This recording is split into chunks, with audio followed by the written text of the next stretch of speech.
Another salvage project by Netflix, You Went From a Lifetime also ran to a social media sensation, with its twisted lead becoming a sort of latter-day Dexter, heavily narrating his bizarre story.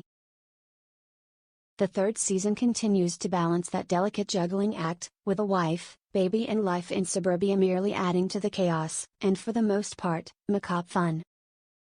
Much of that has to do with Penn Badgley's perfectly pitched portrayal of Joe Goldberg, the tech-savvy stalker whose infatuations burn brightly but seldom end well. After 2 seasons in which he has always appeared to be one step ahead of the guillotine, Joe has married love. Victoria Pedretti directs much of his narration at his infant son and speaks, at least in his own head, about becoming a better man for both of them, but seriously, who'd want to watch that?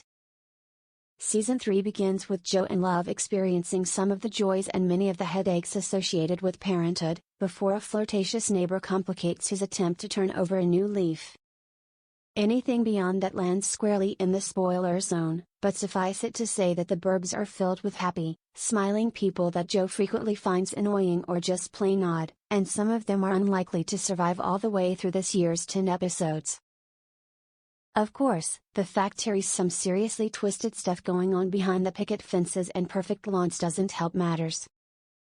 One of the challenges of You involves dancing up to that line and telling its story from a sociopath's perspective without completely toppling over it, creating situations that are edgy without becoming downright distasteful. In that regard, Teresa fair amount of cheating in portraying the seemingly ordinary souls in Joe's orbit as being screwed up enough that it's possible for him, and by extension, the audience, to see justification should something bad happen. Joe's nuclear family certainly adds to the degree of difficulty, and credit the producers with mostly navigating those guardrails as the series remains both tense and darkly funny. Joe can be very clever, but his plans have a habit of going wildly awry, leaving us privy to his panicked internal monologues. While Season 3 certainly doesn't disappoint, the disclaimer would be that this is one of those shows, like Spiritual Daddy Dexter, which makes its own return next month, where less might ultimately be more in contemplating the length of its run. As amusing as it is watching bad guys have bad days, this is one of those wells that doesn't, or shouldn't, possess a bottomless supply of last-minute escapes.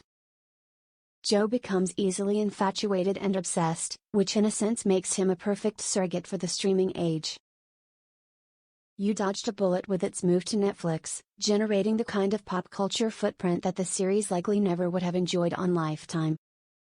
Perhaps that's why every season beyond the second, frankly, feels like gravy. And while this ground sets the stage for more, as Dexter discovered, even a handsome sociopath should recognize the perils of staying in one place too long. You Season 3 begins October 15th on Netflix.